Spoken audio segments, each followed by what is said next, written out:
We need to put some Holdo maneuvers.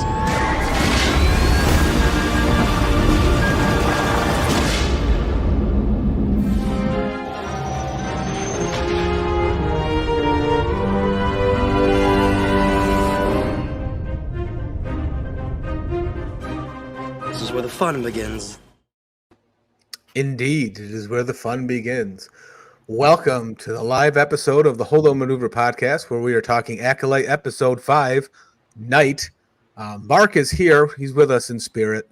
I'm the disembodied voice that you're hearing now. And I'm Mike, as usual. With us today, we have Dakota from hope I say it right, Geekritique. Perfect. Thank you. Yes, Dakota from Geekritique. Thank you guys for having me. I have a joke for you guys if you'd love to, if you'd like to hear it. Always. Yeah. What is Kymir's favorite item to order off a menu? Spice. I don't know. He does seem like a spice consumer. Spicy guy. Yeah, he's a spicy guy, that's for sure. But no. Favorite thing that he likes to order off the menu are Jedi kebabs with Swiss Jeckis and cracked pepper Yord. Get it? Because, Yord. Oh, yeah. Oh, man. R.I.P. He didn't have his head on straight, that's for sure. Poor Yord horde. Yeah. She got triforced is what happened there. Yeah, that was crazy. But yeah, well, welcome, Dakota. Welcome back. Yes, welcome. Thanks for being here. You invited me on the show a couple weeks ago, and you gave me options of this week and like I think 2 other weeks, and I was just like, let's do 5. And I'm so happy I chose 5 because it's my favorite episode so far. So it was an intense episode, that's for sure. Episode 5 is usually a pretty good one for the Disney Plus Star Wars show so far, because you mean like episode 5 of Book of Boba Fett was Return of the Mandalorian. Yeah. Okay. Oh, jeez. I feel so bad for Book of Boba Fett because like they just totally went a different direction with that show. Yeah. And they realized it. So episode 5, they're like, oh, just give them something they like. Give them something they like. Yeah, right. Yeah. Episode 5 of Ahsoka, was the whole Anakin and Ahsoka in like the World Between Worlds episode. Yeah. So, okay. Also, when Ahsoka stopped being Rebel, season 5. Pretty funny. It turned into Clone Wars season 8. Oh, yeah. I'm doing visual things that I realize no one's seeing because you can come on. Come back to us, Mark. It'll just look like I'm an NPC that's not fully integrated with the game. That's fine. I'll just do that. We'll see how it goes there. But I don't know. Or you're just a black screen. There you go. There we go. But yeah, I mean, so I mean, you already said it, Dakota. What was your main takeaway from this episode? To kind of just take it from there. Yeah, I think to talk about this episode, you kind of have to talk about the previous episode a little bit, just because it led into the events of this episode. But I think last week I was definitely let down because I was a big fan of the first 3 episodes, and I felt the writing and the pacing and some of the cutting and editing in the last episode really just kind of like fell flat for me, and it didn't really hold my attention. So when they showed the Darth Teeth, as everyone's calling him, when they showed him pop up, I didn't feel like it was cool. It was a cool scene. I didn't feel anything. So it took a little bit, like maybe a couple minutes of the actual fighting for me to like realize, okay, this fight has stakes. This is going to be a whole episode of, Jedi versus a potential Sith dueling for the first time in 900 years, as far as we know. And I loved it. I loved it. I kind of feel the same way. Last week's episode, it was just off. It was the first time I was like, okay, it was kind of. It made me question things. It made me question: is this a good show? Yeah, exactly. Like the first 2 episodes were fantastic. third episode really added a little bit of a background that is very necessary for the entire story. So I was hooked. Fourth episode was kind of back to the first two, but like not directed as well, and that's where I sat. It almost feels fantastic. like it was extra footage, and they're like, well, we can just kind of string it together. It doesn't fit in this episode or this one. Let's just put it here. Like specifically for me with those bug things, like last week's episode, it was just too obvious that she was going to touch it. It was going to come to life. Whereas in this one, like they go into the woods, and they could have been like, don't, and then you see these things flying around. Like that would have been so much better, in my opinion. Like you see these things on the trees, and then you're like, okay, those things probably are gonna fuck some shit up. Yeah, I think they should have. I think they should have. You know, I think maybe one of those Jedis should have been carried off before, Soul Dark chopped Portals, it down or whatever. Yeah. Before Chimera got the picked up and carried off, lifted to wherever he got sent. Now I haven't had time to do it yet, but I wonder how it plays since like these two episodes were they were about the same length. I think they're listed as the same length on Disney+. They are, yeah. If you just watch both of them together, it would just play like a long episode, just because of how there's that cliffhanger there. There's a definite break in.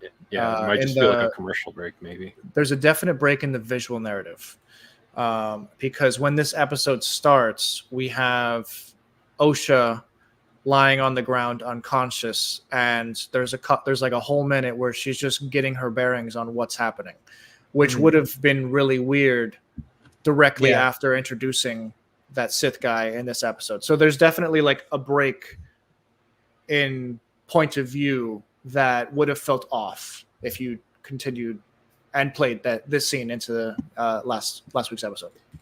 I don't know if it's a weird comp for it, but it kind of reminded me of Saving Private Ryan a little bit, because you know how there's that part of like the D-Day, like storming the beach, like opening of that, where I think it's Tom Hanks. There's a character that has, like it's like the something blows up near them, and like the sound design there is like them like being like tinnitus, basically. Yeah, and they're like kind of like thrown off, and it's like them recatching their bearings, like that whole scene. Shell shocked. Yeah. Okay. It's not like a one for one thing, but it's kind of similar to that, where like Osha's coming back from like getting basically like knocked on her back, Slicked. and then like boop. Like. By the way, welcome back, Mark. You're not lagging, so yeah, you haven't lagged once, so well, that's good. You figured out the afterlife. Well, I realized that friggin' StreamYard apparently didn't like what I looked like, and it had automatically put on touch up my appearance. So it was trying to do that in the moment. So I was like, you know what, StreamYard, I think I look fine. You don't need to be touching up my appearance. What the hell? So at the end of this episode, click the down button. Yeah. StreamYard trying to like, you called me ugly. Yeah. But I don't know. I know at least. So, I mean, there was this. I am glad that you chose to come on this one, because I think last week was an option I had given to you too. So I'm glad that it ended up being the episode that I liked. I mean, it would be good, to have the like good faith criticisms about stuff on there too, but it's more fun to have you on one that you had fun watching. I mean, I think if you think about our episode last week with the Chris Plastic there, we talked more about what we wanted to see than what actually happened in the episode. Or like, what we'd want to see like in this episode, maybe. Yeah. That's kind of telling about the episode that we were supposed to talk about. But so like we were kind of saying, like this episode starts off with like this huge after Osha gets like reacclimated, it starts with this huge opening, basically the Darth Bortles like slaughter scene.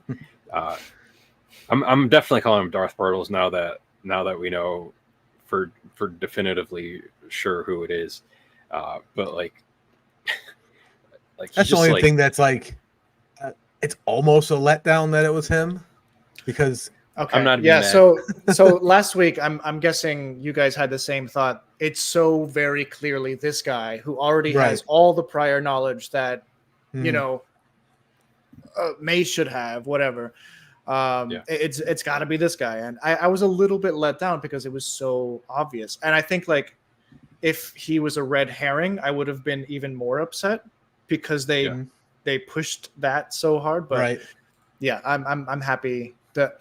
Yeah, I'm not mad. It's kind of like, oh yeah, well, I called it. Yeah, but he's doing a good job, so whatever. I think that's it. I think that is the key. They had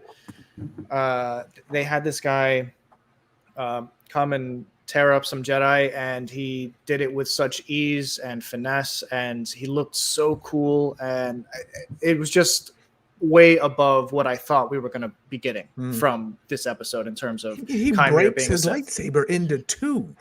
Yeah, like how there's like the hilt inside of the hilt. Yeah, like, he has it was like Lucius Malfoy with a hidden wand inside his cane. The wand inside the cane. Yeah. Nice.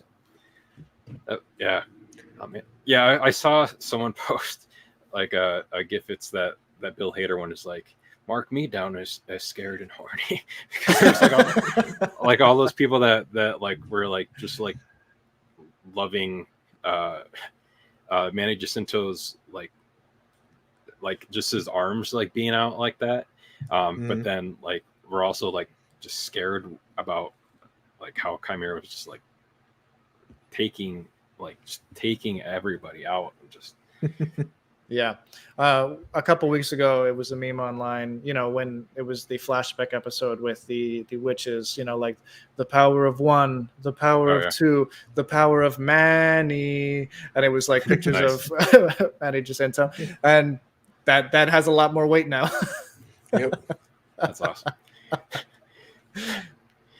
Man, like in this opening like fight scene, was there anything that like really stood out to you as like far as like favorite parts of that at all? Because I know there's like a lot going on in that.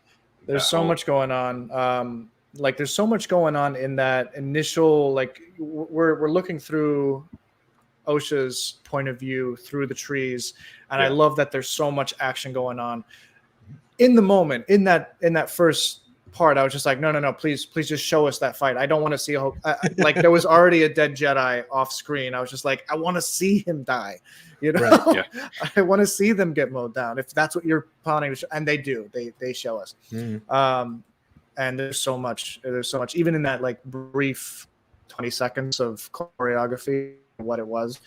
I'm just glad that it wasn't Attack of the Clones flippy style Jedi fights.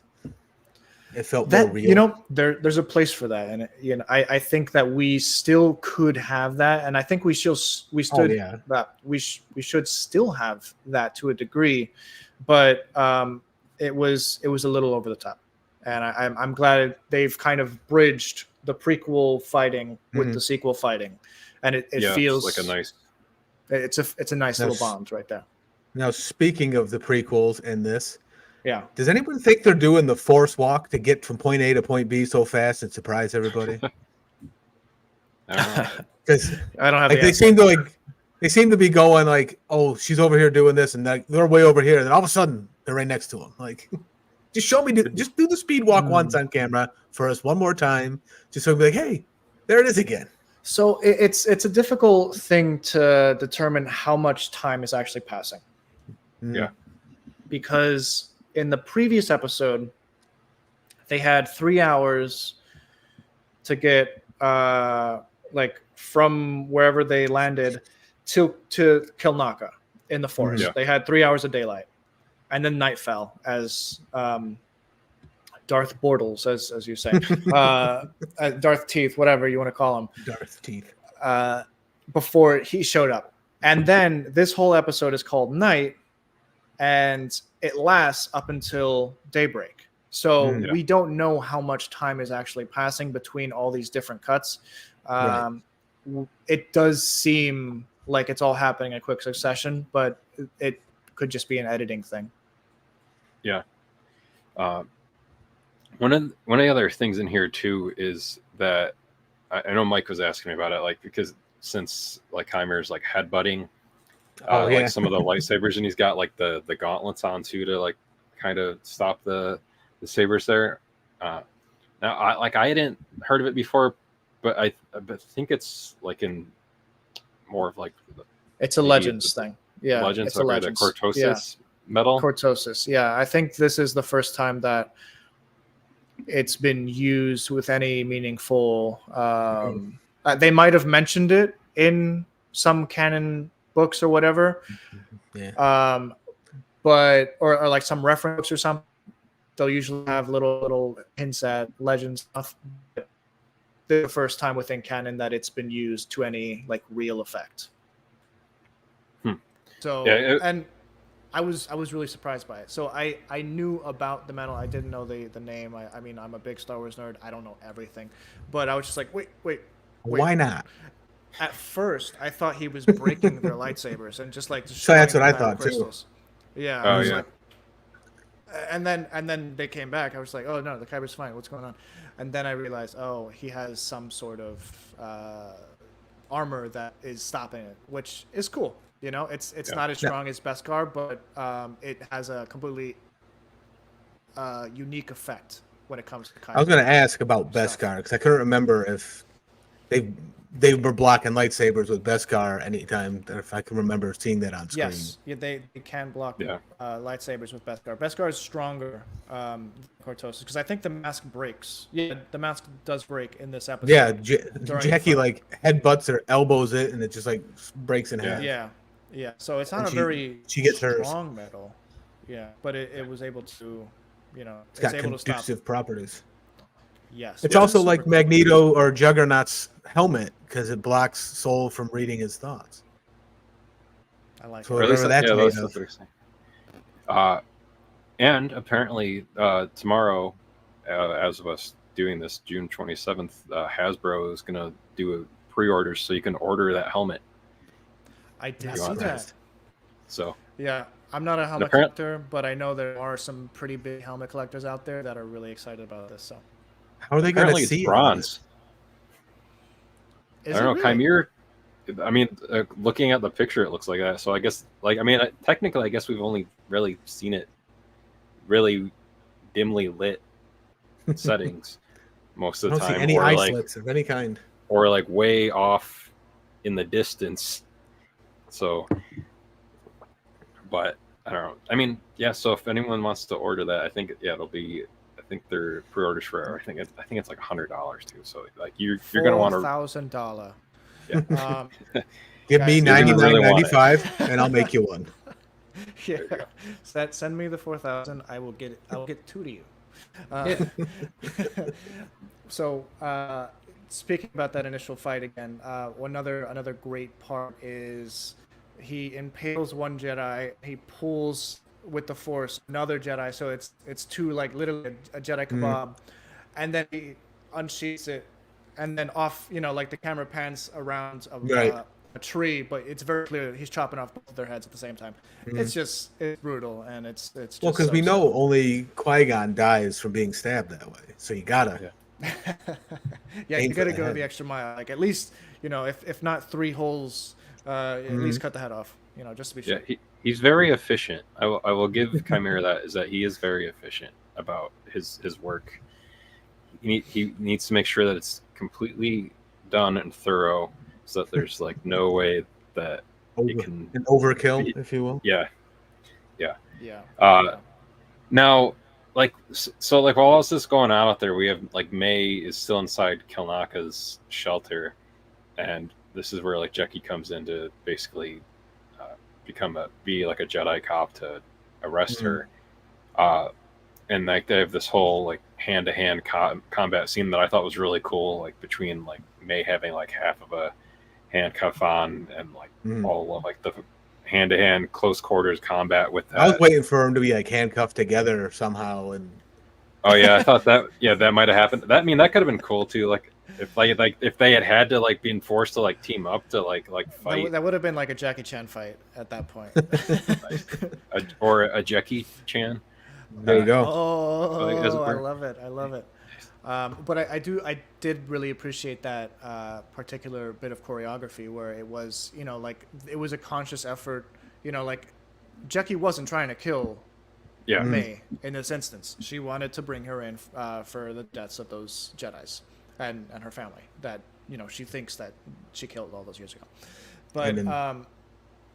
But yeah, I thought that was really interesting. And it's not until basically she finds Kelnaka's lightsaber in her possession or previously in her possession that she realizes that she was going to take this trophy or whatever from Kelnaka.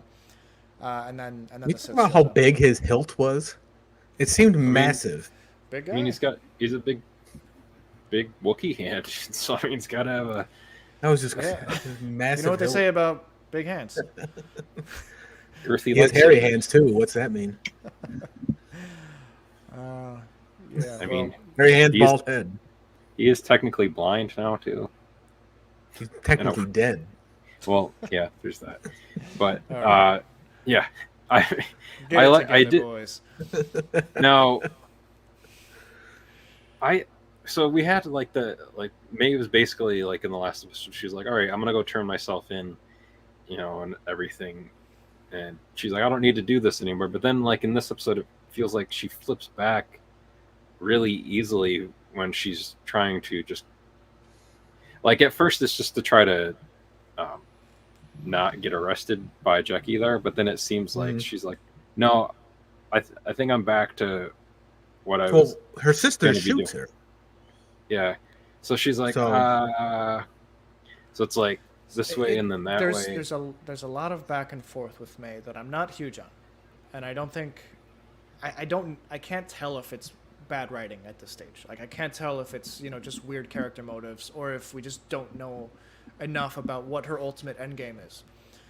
But that is something that did bother me, is that it seemed like every scene she was like, now I'm back on this guy's side, now I'm running away from him, now I'm back on this side, now I'm fulfilling my I'm cutting my hair off and pretend to be my sister for a little bit. A lot going on. Yeah. Which, a quick aside, I saw people got upset that she cut her hair with the lightsaber. I was like, no one see Genndy Tartakovsky's Clone Wars where Yoda cut Anakin's Padawan braid off with a lightsaber? And they did that in what's it called? In one of my favorite episodes of Star Wars Vision season 1. There was that one episode with I forget the episode, but it was the 4th or 5th episode, and it was a female Jedi with a knife, a lightsaber knife that cut her braid off. And so it's something that we've seen before. Here's the thing: people are going to find anything to find to paint the show. Yeah, everything is canon breaking and lore breaking, and it's ruining George Lucas's vision, and he's spinning in his grave even though he's very much still alive. It's nonsense, guys, and I want to talk a little bit about that because absolutely. I've been really just annoyed at fandom because of all of this. I don't care if you don't like a show. I didn't particularly like Book of Boba Fett. I definitely didn't like Mando season 3. There were some parts of Ahsoka's finale that I was just like, well, that was weird. But it was very clear that people came into this realizing that they were going to hate it. Yeah, and they've made it their point. They've made it their mission that this is what they're going to do, and they're not allowing themselves to think critically about what's actually being presented story-wise. They're missing out too.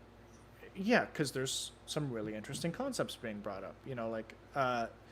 If a Sith did show himself to the Jedi, what would need to happen for, between this point and 100 years from now, for a character like Ki-Adi-Mundi to say the Sith have been dead for a millennium? What needs to happen between this show and that for both of them to make sense? And does that potentially, does whatever answer you come up with potentially make the Phantom Menace a better or more interesting film because of, you know, all this new backstory that we have on the Sith? Maybe, maybe not. But if you're not allowing yourself even like the opportunity to think creatively as to how this could potentially work for the canon, for lore, and to build upon the established lore that is already existent, then you're doing yourself a disservice, like you said, Mike, because you're only thinking about how this breaks canon. You're not allowing yourself to think, could this work? You know, and if it does, how? And I think that that's a very important part to any fandom that you become a part of. You know, just because something changes the understanding of the original lore does not mean it is lore breaking. Just because you don't understand the full story at this stage and you are very adamant about X can't happen for Y to happen, doesn't mean that X can't happen, is what I'm trying to say. You can still have all this stuff that happened 100 years ago, 200 years ago, and it makes sense meaningfully in the plot of Star Wars going forward. And I think that that's a big issue with fandom right now, is that people just aren't thinking, they're just hating blindly and writing it off as something that they don't need to consider canon because they don't like it. But they have to talk about it every week anyway. Yeah, they tune in every week. If you hate it so much, why do you keep tuning in? Yeah, I'm sure it's not going to get any better for you. So there you go. I like that. Be curious, not judgmental. I like it. Yeah. Who knows? Maybe Kaya-Mundi is just a raging alcoholic and he can't remember the last time he saw a Sith. Honestly, here's the thing. I've put a lot of thought into, you know, did the Jedi know that the Sith existed in the Phantom Menace? And a lot of people would blatantly say no, because Ki-Adi-Mundi's line in the Phantom Menace, he says they've been away for they've been gone for 1,000 years, extinct. But then, how, at the end of the Phantom Menace, did Yoda, at the funeral, how did he know that there was a second Sith? How did he know about the Rule of Two? The Rule of Two, in both Legends and canon, came into existence after the Sith went extinct. How did Yoda know that there was a Rule of Two to begin with if that rule only came when the Sith were in hiding for 1,000 years? Obviously, Yoda knew something. But no, let's believe Ki-Adi-Mundi, not the most powerful Jedi ever. Let's believe that Conehead guy. Not the guy who's been around for 1,000 years.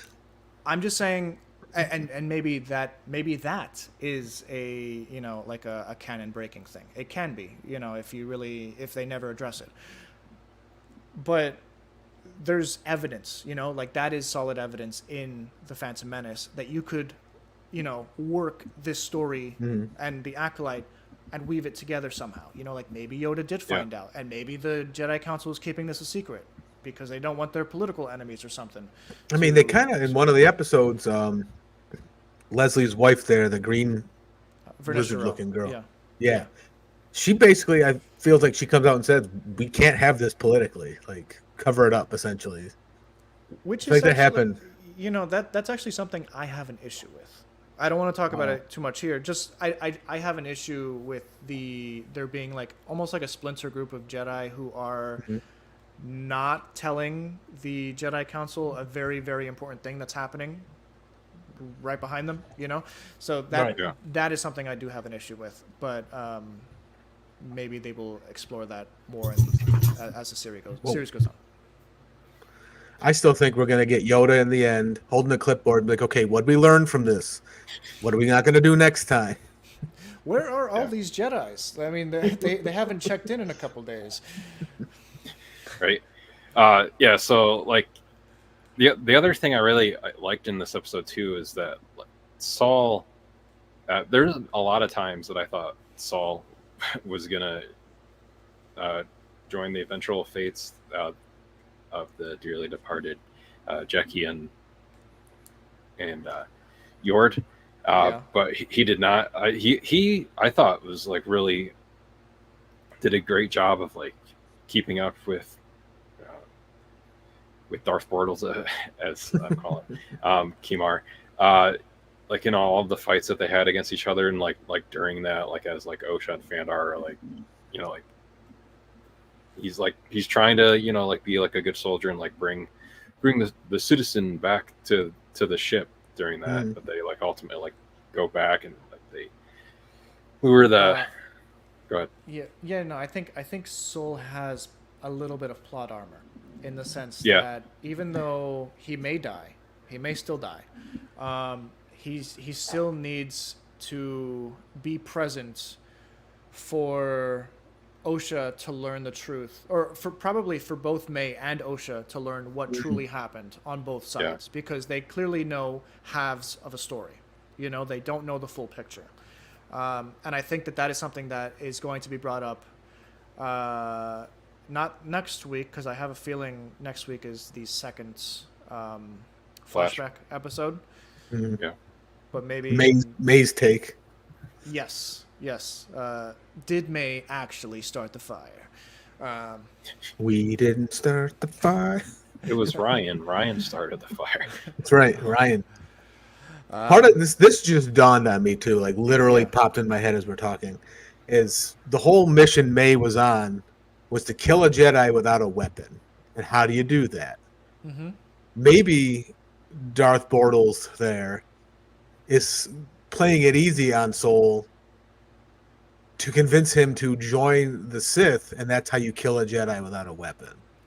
It's technically killing a Jedi.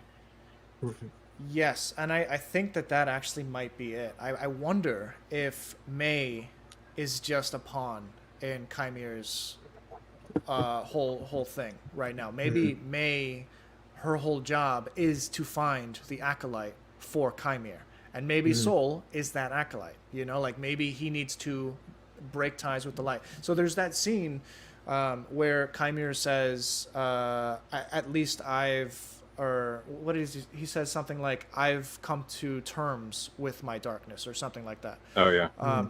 What have you done with yours? Speaking to Soul, and Soul freaks out, like I don't know, I don't have any darkness, but clearly he does. He has some baggage in his closet. So he even says like we're gonna see some of that soon. And he almost gets to the point of cutting his head off until someone stops him. So.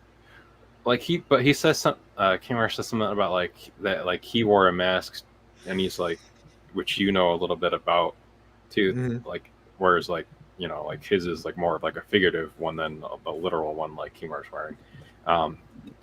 But Kimar also said like in that scene there too, he's like that he wanted a pupil, that he wanted a acolyte, and when he said that I was like, Here I come. Oh, here I come. Oh. Yeah, I have a feeling that I think there is still a twist coming that we are not, the general viewer is not expecting, and maybe Soul is that twist. Yeah, there's definitely something up with him, and I think it's interesting too, like in the kind of like that scene there too, like when Cord. Yord, yeah, not Cord Industries, not Blue Beetle. When Yord comes back in there with Osha, with his head on straight. Well, like, but after the whole like double, I liked that whole double lightsaber scene there with Jecki too. With like she was really holding her own with Kimar with that double bladed like lightsaber. She's weapon 23. Yeah, I mean that's why she's got so good with that choreography. Daphne Keen's got it down. She did excellent, by the way. Yeah. The entire episode, she nailed it. And that's what, like, I'm bummed that like I'm like, unless they go further back, we don't see. I mean, because she wouldn't even be in the flashback. Yeah, she wouldn't be in the flashback episode. Yeah. But I think it's okay that certain characters do see their end, because I think that is important to the plot. It gives the show a weight. So yeah. And I liked how menacing that was too when when Kimar, or like when he has that whole confrontation with Yord there too, and he's like, Yord's like, you, and he's like, surprise. And then it's almost like they're dancing at that one point too, because like Manny Jacinto does have like a dance background, and it's almost like he's like, like doing the dance move of like twirling him, and then he's like, all right, and then Mana steals him. Well, I mean, you got to think all these people are close to Osha, so she's now gonna walk around seeing them all dead. So maybe it's gonna ignite something in her too. Yeah. Do we see a flip there with Osha and Mae, where like Mae being with Saul there, like she now flips to being good because she is pretty good at flip flopping pretty quickly, and then Osha, like she gets like this whole different point of view with being with Kimar now, and I'm assuming he would notice pretty quickly that. I was gonna say he's going to notice right away that have the thing. Well, she has shorter hair too. She does have that like tattoo. Yeah, and that Osha's got the shorter hair, and Osha's got the tattoo on the yeah. Which so he has to blatantly had like they like zeroed in on the shot of her laying there, especially since before we knew him as the Sith Lord there, he told Mae, your sister's very convincing or something. She looks just like you. He knew when they tried to present her as Mae, so I don't know. Yeah. We'll see what happens. And then we have the episode kind of leaves us off with like what does Basil know? Like obviously he is suspicious about Mae being on the ship because he was trying to, give the pip droid back to Osha. And that's not Osha because it doesn't smell like Osha. I like Basil. What are you doing here, Kenny? Thank you for supporting us, Kenny, but don't spoilers. No spoilers. I'm sorry. Thank you. Wow. Well, we do our best. I think it's the beards, Kenny. I think it's the beards. Oh snap! Doing pretty good with the beards. Yeah. I do like that when Jecki destroys the mask. There's a brief moment where, we're only seeing Jecki's back, and there's a lot going on, and Chimere is very clearly pissed that the mask is off. He immediately takes off the other, at the other blade and just like jab, jab, jab, and it's just it's so violent and vicious and quick and precise, and it was that precision that I was just like, it was personal. Oh, wow. Yeah. That was a great shot too, with the way that it was composed, so that like as she's falling, it's revealing his face at that same time because he's because he was out of the frame. Yeah, it was really cool. Yeah, I thought that, like you brought up the directing earlier. I thought like this whole episode was really done really well, just with like from like the point of views that we got in different areas, like from that opening, the choreography, like behind like the trees, like seeing like all the sabers. And I've really like the sequel trilogy era on, and with like the shows I've liked them using practically lit sabers on set, so that it like does like emit that light that like reflects off of like surfaces and the people's faces and whatnot. So it gives it like I don't know necessarily it's like cinematic, but it just like gives it like a little bit more of like a realism, like a physical like realism, like it's tangible, like it's a thing like that's tangible. On screen. It's not just CGI, which there is some CGI like upscaling to it, but it looks legit because it's an actual presence on the set. There's jumping onto what you were saying about like the camera work and the directing. I loved the camera work in this episode. There's like one particular shot where Mae is running through the forest, and then you have the shot of the like a really close up shot of the mask floating through the forest, like you betrayed me, and I was just like, wow, that's a really cool shot. And then they do it again. I love that kind of stuff where it's just like It's just creative. It's fun. Yeah, and one of the things too is like they've done this in some of the between like Andor like and like now this, or like even like some of the like the games, or like even like the original like films, is like they've really made a point of making you have like a physical, or like not physical, emotional connection to the droids that are with these characters. Like I mean, Pip doesn't talk at all, but like I'm sure in there's his own way. R2 didn't talk. He pips. Yeah. I'm His sure head there's ripped like off every other episode. like that was like a great like emotional beat to her. Like Osha's like, I love you, Pip, and like she like was sacrificing him to basically try to help everybody. And then like we have B2 Emo and Andor, where everyone is like, I will cut you if anything happens. I'm gonna rebel. The B2 Emo in this, or like BD1 and like the Jedi Fallen Order games is just like Ned B and Obi-Wan sacrificing himself. Yeah, there's they've definitely played the droids up to be more than just tools. What's the name of the merchandising. droid in Andor? B2 Emo. Oh, is that B2 Emo? Okay, yeah. Because okay. What a fantastic droid. Because he B2 Emo. He's being too emo for sure. But what a fantastic droid. It's like an old dog that you don't want to ever see go. Yeah. And Leia's droid in the Obi-Wan series, which kind of reminds me of the robot from Flubber a little bit. It reminds me of batteries not included robots. Oh yeah, that too. Yeah, yeah. So if anyone's ever seen Batteries Not Included or Flubber, that's what Leia's flying like droid that apparently has feet that I don't think I ever saw that in the show, but like on the like toy has like feet that it can walk to apparently. But I mean, I know that they're there for like merchandising, but I like all these different droids that we've been getting. And we had the chair droids in that first episode too. I mean, those aren't really like emotionally connected, but those are cool. It was interesting, and it actually kind of. Sorry, I'm looking at the comments. It was a very yeah. Okay, so there it is. We have my buddy from my other podcast saying, "Is Dakota the wielder of the time whip saber or time saber whip?" It's just the time saber. It's what I got behind me right now. Products I worked on. But what was I talking about? Oh, the chair droids.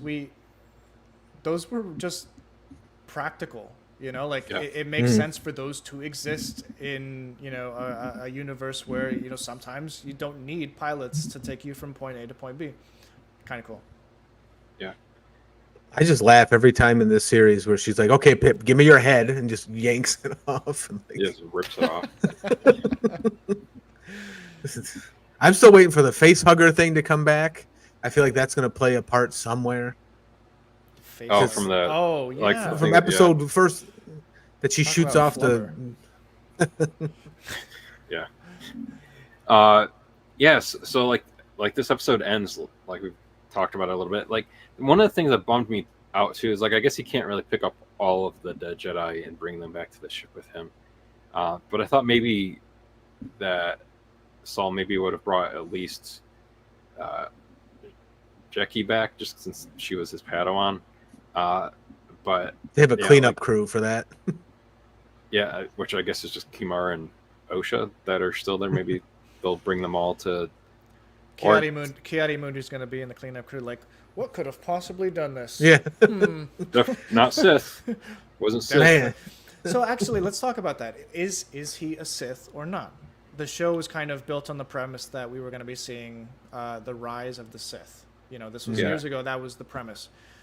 But when he introduces himself to Sol and he's like unmasked, he says, "I don't have a name, but the Jedi like you might call me Sith." Yeah.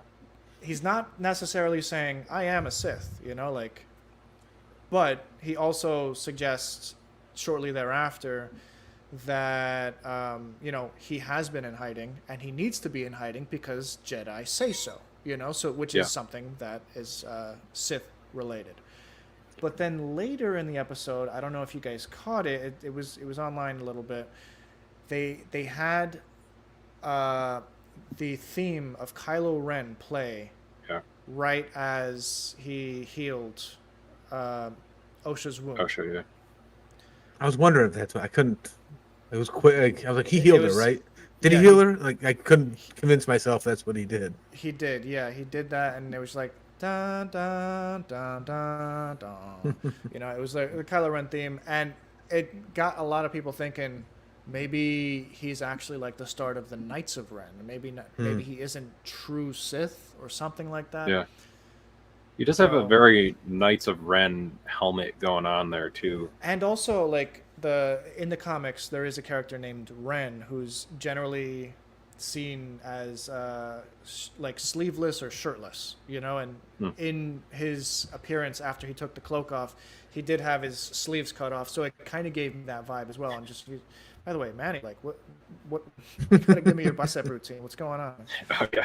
Yeah, there's that one shot, like it was like a profile shot, and it was like close up. Yeah, he's like, yeah. Last thing Yord felt was those biceps. Yeah, he loved it. I don't think he had to use force strength to do that. Like he definitely used the force like to pick him up and throw him because you could tell it looked like that. But yes, he just like definitely just. Yeah, dude, it was a good episode. Like just top to bottom, all the fight scenes, all the choreography blew me away. I love Jecki with the dual wielding lightsabers. That was so when she was like spinning away from him, just beautiful. Oh yeah, that was all. And Ahsoka would have been proud of that. And Yord was definitely like this is the bad place. As he felt his neck in there. Yeah, he did. Yeah. He made short work of them, especially the ones that he beheaded. It's true. That's true. They're a little shorter. I mean, now Basil's that much closer. Yord and Jecki were basically Padawans still. Yeah. Yord had just become Jedi Knight. Yeah, he had just become knighted. Jecki was a Padawan. She held her own though. Like she was well trained. Yeah. So good job, but not good enough. Which that was good too, where he's like, she was a child, and he's like, well, you brought her. Oh, that line, the line where he goes, the line where he's just like Jecki, and he goes, oh, is that its name? Is that its name, or is that what that was? Something like that. It was just like so, God damn, so cruel. Mm-hmm. Yeah. So I guess as we're kind of like wrapping up with this, is there anything that you need, maybe not necessarily need, but like you want to see in the last few episodes in the back half of this season, Dakota? I think resolution is the most important part. I think resolution, not just for the plot, but for all the, everyone complaining about this breaks continuity or canon or lore or whatever. I just want there to be some resolution, some line, something that's like, actually, see, look, it doesn't. I want that, just because I don't want to be arguing about this forever. I hope the show argues for itself at some point, especially when it comes to the forced birth of the twins. Like, obviously there's a reason that happened, I have my own theories as to why that's important in the larger Star Wars lore and universe, but I want the show to be able to express why this needed to happen and why it was so important that the witches kept it a secret from the Jedi. We need to know that. That is pretty big, and if they don't explain it, they'll probably explain it in some book or comic down the line. But I would like them to touch on that in the show. Nice. Mike, was there anything that you want to see? Want to see? I just want to know the truth. I know you want to see more. You can't handle the truth, though. I had to do it. I know you want to see more Kalmaka, which I think we will. So. Justice for him. No, I'm just more curious than I was before to where they're going. Like, you think like they did a good show because you're like, okay, this is what's going to happen. In my head, I was like, okay, this is what makes sense to me. And then this episode, like, well, they all died, so what I just thought went out the window. Okay. Yeah. So I don't know. I just want to know the truth behind Mae and Osha's story there, Soul's origin. I think there's more there they need to reveal, but we'll see what happens. I'm intrigued. I just want it to keep going and as it is. I don't want them to really change what they've been doing. Yeah, so I don't think they will. So yeah, I think the rest of the season will definitely be pared down quite a bit. Obviously, since like we mainly just have Kimar, Osha, Saul, and Mae kind of left. Outside of like the people that were left at the back in Coruscant. We do see Vernestra. Yeah, Vernestra with like the whip. It looks like she's on Kofar too. So yeah, I'm curious what they're gonna do with that. Yeah, that should be like maybe like they show up like a little late or something like just after like Saul and maybe she's killing some of those what are they called, Umbra moths? Maybe they pop up and she's just like, nope. Yeah, that could be interesting. And the season's been very kind of like not like cyclical, but like symmetrical, where like how we've seen like day, night. There was the episode before those that was called Destiny, so I'm assuming maybe the next one is going to be called like Choice or like Fate or something like that. I think Fate, yeah. Yeah, and then like those last two episodes will be like another set of episodes that have like the dual kind of names in them. I think that's exactly what's going to happen, and I think that ultimately is kind of discussing like what balance means in this time period, just they're using that on a meta scale with the episode titles and the way everything is presented to us. So I'm excited about all that. There was one thing that you asked me to bring up, Mark. Oh yeah, and that's parallels to other Star Wars media in this particular episode. So there's the line. I think you made a little meme about it. Oh yeah, I ended up making a meme for it that I posted in our on the Holdo Pod's Instagram and I think on Twitter. Check it out. Yeah, where it's it was Osha's like they turned you against me, which I'm sure all of us. May said it to Osha, but it was facing flip that, reverse Osha. it. Yeah, and there's also another line that is an homage to a line in Empire. So Yord and Mae are Yord and Osha. I always get those two confused, Mae and Osha. Oh, yeah. They look so similar. So Yord and they're the same person. They're running through the forest. They're going to the ship, and then something happens to Mae. She gets thrown on a rock, and we pan back to Osha, and she hears Mae as a child, calling out to her, and that's very much like the end of episode 5 with Luke on like the bottom of Cloud City calling out to Leia, and then Leia is just like, we need to go back. But in this, they say, I think Osha says we need to turn around, and it's very clearly like a parallel to that.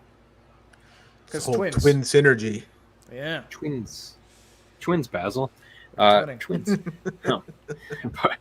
But yeah, so I think that will probably wrap us up for this episode of the Acolyte for episode 5 Night. Now, where can people find you online, Dakota, and where can they find a full resolution version of the timesaber that is behind you if they're watching a video version of this? Right. Or the one that they can visualize in their head right now if they're just listening to this. Right. So this is only a portion of the big monstrosity behind me is only a portion of this thing that I've been working on for a couple weeks. It's literally the entire canon timeline, except for a couple of short stories and short comics. But all the major stuff is allocated somewhere on the timeline, and there's a lot that happens between junior novels, young adult novels, comic books, video games, TV shows, movies. You know, there's a whole bunch. If you go to my Twitter page or X page, it's linked on the screen right now at Geekritique_Dak. It is my pinned. Yeah, you can see it a little bit bigger there. It's my pinned tweet there, so you can see a smaller resolution version. If you like hold or right click those images, you should be able to see it in a little bit more clarity. But if you want to see the giant downloadable file, I sent you a copy, Mark, just for having me on. Nice. It's a Patreon exclusive for me, so you're gonna have to go to my YouTube channel, Geekritique, and it'll be in any of the video descriptions. It is intense, let me tell you. Yeah, it's a lot. Dude. When I tell you that it took me weeks, I've been documenting my. I feel like weeks is a short amount of time for this. I feel like that was how in depth that is. It was. I got some help from some of the other big timeline, like Star Wars timeline sites on the web, like nice. Utini and Wikipedia, as well as the Star Wars Timelines reference book. But that all helped in creating this big thing that you see behind me. And I just wanted to do like a cool little resource so that you can actually visualize everything that happens in Star Wars all in one image. So that was the goal.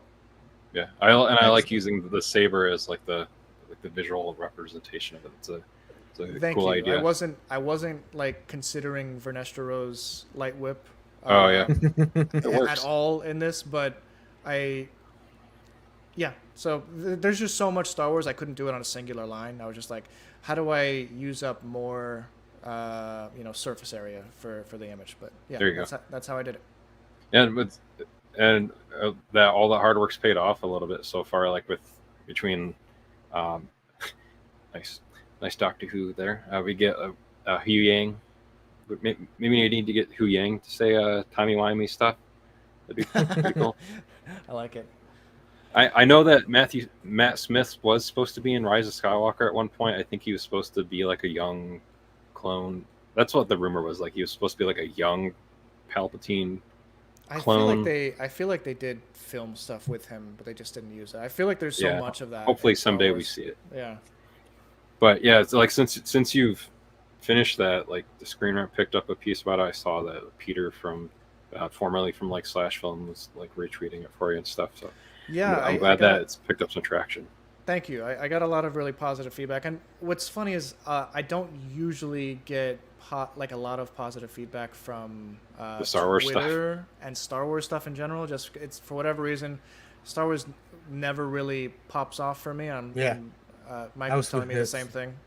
For you guys, you think it's strange how big it is. You think it pop, but unless you're hating Star Wars, nobody cares. Yeah, but I got a couple likes, got a couple retweets on that, and I'm really happy with the reception so far. And my goal is to continue building this up as more stuff continues down the line. So nice. I've made it in a way so that I can easily shift titles around to make room. So that's the goal. Yeah. Nice. As a man with OCD, I'm very appreciative of this timeline that you have created. Thank you. I don't know if I got OCD or I'm just a little autistic, but I did it. I mean, it's awesome either way. Thank you. For us, if they want to find us anywhere, if you can spell Holdo Maneuver, you can find us at Holdo I can't, Maneuver. So we made it easier. Yeah, so you can find us at holdomaneuver.com or HoldoPod if you can't spell maneuver, because sometimes spelling can be hard. But we want to thank Dakota again for coming on, and then we also want to thank George Lucas for creating the Star Wars universe. Oh dear, thank the maker. Thanks, bud. Bye, everybody. Bye.